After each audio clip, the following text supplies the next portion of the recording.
రాష్ట్ర అసెంబ్లీ సమావేశాలు ఈ నెల 23 నుంచి ప్రారంభం కానున్నాయి. 24న మండలి సమావేశాలు షురూ అవుతాయి. 25న పూర్తి స్థాయి బడ్జెట్ ప్రవేశపెట్టనుంది రాష్ట్ర ప్రభుత్వం. ఈ సెషన్లో రైతు భరోసా, జాబ్ క్యాలెండర్ వంటి ముఖ్యమైన అంశాలను చర్చించనున్నట్లు సమాచారం. 10 రోజుల పాటు అసెంబ్లీ సమావేశాలు జరిగే అవకాశాలు ఉన్నాయి. అసెంబ్లీ సమావేశాలపై మరిన్ని డీటెయిల్స్ సెక్రటేరియట్ నుంచి యాదగిరి లైవ్ లో అందిస్తారు. యాదగిరి, అసెంబ్లీ సమావేశాలు ఎప్పుడు ప్రారంభం కానున్నాయి? ఎజెండా ఏంటి? అసెంబ్లీ సమావేశాలు ఈ నెల 23 నుంచి ప్రారంభం కాబోతున్నాయి. అయితే 23న అసెంబ్లీ సమావేశాలు ప్రారంభం అయితే 24న మండలి ప్రారంభం కాబోతుంది. అయితే ఇందులో ప్రధానంగా ఈ సెషన్ 10 రోజుల పాటు జరిగే అవకాశం ఉంది. అయితే మొన్న అంటే కాంగ్రెస్ ప్రభుత్వం అధికారంలోకి వచ్చిన తర్వాత ఇప్పటివరకు కూడా ఫుల్ బడ్జెట్ అనేది ప్రవేశపెట్టలేదు.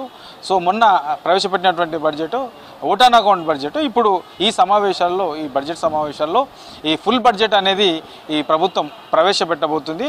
అయితే 23న ఈ అసెంబ్లీ సమావేశాలు ప్రారంభమైతే 25న ఈ బడ్జెట్కు సంబంధించి ఈ బడ్జెట్ ప్రవేశపెట్టే అవకాశం కనబడతా ఉన్నది. అయితే ఇందులో ప్రధానంగా అంటే కాంగ్రెస్ ప్రభుత్వం తీసుకున్నటువంటి ప్రాధాన్యత గల అంశాలు ఏమున్నాయి, ఏ పథకాలు ప్రవేశపెట్టబోతున్నాయి, ఇప్పటివరకు ప్రవేశపెట్టిన పథకాలకు సంబంధించింది, ఇంకా కేంద్ర ప్రభుత్వం నుంచి రావాల్సినటువంటి నిధులు, ఇట్లా ఇవన్నిటినీ కూడా అంచనా వేసుకొని దీన్ని దృష్టిలో పెట్టుకొని రాష్ట్రానికి అవసరమైనటువంటి ఈ బడ్జెట్ను ఈసారి ప్రభుత్వం ఫుల్ బడ్జెట్ను ప్రవేశపెట్టబోతుంది. అయితే ఇందులో రైతు భరోసాకు సంబంధించిన దాని మీద ప్రధానంగా చర్చించే అవకాశం ఉంది. దాని మీద కూడా చర్చకు వచ్చే అవకాశం ఉంటుంది. ఎందుకంటే గత ప్రభుత్వ హయాంలో రైతు బంధు పేరుతో రైతులకు పెట్టుబడి సహాయం కింద రైతు బంధు పేరుతోని ఎకరాకు 10,000 ఇచ్చేవారు. అయితే ఎన్నికల టైంలో ఎకరాకు 15,000 ఇస్తామని చెప్పేసి రైతు భరోసా పేరుతోని ఎకరాకు 15,000 ఇస్తామని చెప్పేసి హామీ ఇచ్చారు. అందులో భాగంగానే దీనికి సంబంధించి ఇప్పటికే ఈ ప్రజాభిప్రాయం రైతుల నుంచి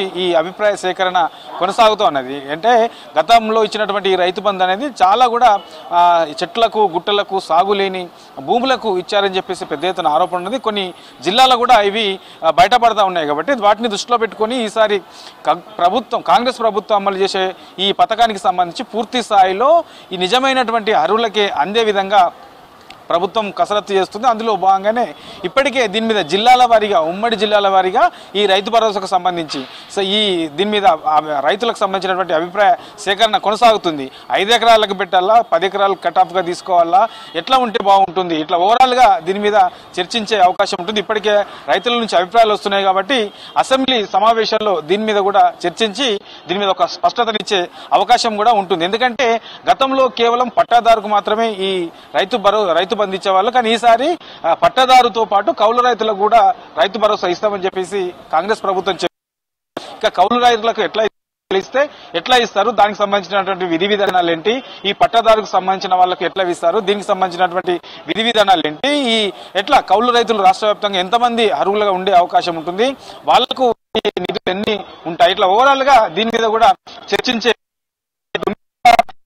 ఈ రోడ్లకు సంబంధించి కూడా తెలంగాణలో ఉన్నటువంటి రోడ్లకు సంబంధించిన కూడా దాని మీద కూడా ఇప్పటికే ఒక ప్రస్తావన వచ్చింది. దానికి సంబంధించి కూడా కొంత బడ్జెట్ కేటాయించే అవకాశం ఉంటుంది. ఇక తెలంగాణ లోగో, గతంలో ఉన్నటువంటి తెలంగాణ లోగోను మారుస్తామని చెప్పేసి ప్రభుత్వం ఆల్రెడీ ప్రకటించింది. తర్వాత తెలంగాణ తల్లి విగ్రహానికి సంబంధించి కూడా విగ్రహాన్ని కూడా మారుస్తామని చెప్పారు. తెలంగాణ లోగో సంబంధించిన దాని మీద కూడా బిల్లు ప్రవేశపెట్టే అవకాశం కూడా సీఎం రేవంత్ రెడ్డి ఒక క్లారిటీ ఇచ్చారు. కేబినెట్ లో కూడా దీని మీద చర్చ జరిగింది. కాబట్టి అసెంబ్లీలో మరింత దీని మీద చర్చ జరిపి ఈ బిల్లును అసెంబ్లీలో ప్రవేశపెట్టే అవకాశం ఉంటుంది. ఇక ధరణికి సంబంధించిన ఇష్యూలో ఇప్పుడు ధరణిలో ఉన్నటువంటి సమస్యల వల్ల చాలా మంది రైతులు కూడా ఇబ్బంది పడతా ఉన్నారు. దాని మీద కాంగ్రెస్ ప్రభుత్వం అధికారంలోకి వచ్చిన తర్వాత ప్రత్యేకంగా ఒక కమిటీని వేసి అందులో ఉన్నటువంటి సమస్యలను కూడా పరిష్కరించే దిశగా ముందుకెళ్తుంది. ఇప్పటికే కొన్ని దరఖాస్తులను కూడా పరిష్కరించారు. ఇక మరికొన్ని దరఖాస్తులు పెండింగ్ లో ఉన్నాయి. వీటికి ఈ ఆగస్టు 15 అనేది కూడా డెడ్ లైన్ పెట్టారు. కాబట్టి దీని మీద కూడా ఈ ధరణికి సంబంధించిన పోర్టల్ మీద కూడా చర్చించే అవకాశం ఉంది. అవసరమైతే ధరణి పేరు కూడా మారుస్తామన్నారు. కాబట్టి ఒకవేళ మారిస్తే ఈ ధరణికి సంబంధించిన దాని మీద కూడా ఈ చర్చకు వచ్చే అవకాశం ఉంటుంది. ఈ చర్చకు వచ్చిన తర్వాత దీని మీద ఒక స్పష్టమైన హామీ కూడా అసెంబ్లీలో సీఎం రేవంత్ రెడ్డి ఇచ్చే అవకాశం ఉంటుంది. ఇట్లా ఓవరాల్ గా వీటితో పాటు ఇక జాబ్ క్యాలెండర్ మీద ఈ మధ్యలో చూస్తున్నాము, నిరుద్యోగుల నుంచి కూడా ఈ జాబ్ క్యాలెండర్ రిలీజ్ చేయాలని చెప్పేసి పెద్ద ఎత్తున డిమాండ్ కూడా ఉంది. కాబట్టి ఇక ఆల్రెడీ ఈ సంవత్సరానికి సంబంధించినటువంటి కొన్ని నోటిఫికేషన్లు కూడా వేశారు. దానికి సంబంధించినటువంటి ఉద్యోగాలకు సంబంధించినటువంటి పరీక్షలు కూడా కొనసాగుతున్నాయి. కాబట్టి ఇక నెక్స్ట్ ఇయర్ కి సంబంధించి ఇట్లా ప్రతి ఏటా ఏ శాఖలో ఎన్ని ఉద్యోగాలు ఉన్నాయి, ప్రభుత్వం నుంచి ఎన్ని ఉద్యోగాలు ఏ శాఖలో వేయబోతుంది, దీనికి సంబంధించి పూర్తి స్థాయిలో ఒక క్లారిటీగా ఒక ఉద్యోగ క్యాలెండర్ సంబంధించినటువంటి జాబ్ క్యాలెండర్ ను ఇప్పటికే దీని మీద కసరత్తు చేశారు. ఇతర రాష్ట్రాల్లో కూడా అధ్యయనం చేశారు. వేరే రాష్ట్రాల్లో ఎట్లా ఈ జాబ్ క్యాలెండర్ వేస్తున్నారు, ఎట్లా ఉన్నది అక్కడ ఉన్నటువంటి సిచ్యువేషన్ ఏంటి, అక్కడ ఉన్నటువంటి నిరుద్యోగులు ఏమనుకుంటున్నారు, ఇట్లా ఓవరాల్ గా ఆల్రెడీ దీని మీద అధికారులు ఒక అధ్యయనం కూడా చేశారు. తర్వాత ఇక్కడ ఉన్నటువంటి తెలంగాణలో ఉన్నటువంటి కొంతమంది ఎక్స్పర్ట్స్ కూడా ఈ జాబ్ క్యాలెండర్ కి సంబంధించినటువంటి కొన్ని వాళ్ళ అభిప్రాయాలు కూడా ప్రభుత్వానికి చెప్పారు. ఇట్లా ఓవరాల్ గా దీని మీద ఒక స్పష్టత కూడా ఆల్రెడీ ప్రభుత్వం వచ్చింది. ఈ జాబ్ క్యాలెండర్ మీద కూడా ఎట్లా ఉండబోతుంది, ఏంటి, ఏం చేయబోతుంది కాంగ్రెస్ ప్రభుత్వం, ఇట్లా ఓవరాల్ గా వీటి మీద ప్రధానంగా ఈ సమావేశాల్లో చర్చించే అవకాశం ఉంటుంది.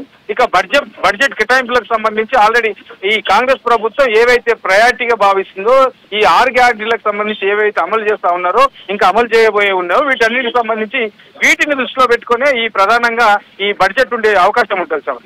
రైట్ యాదగిరి.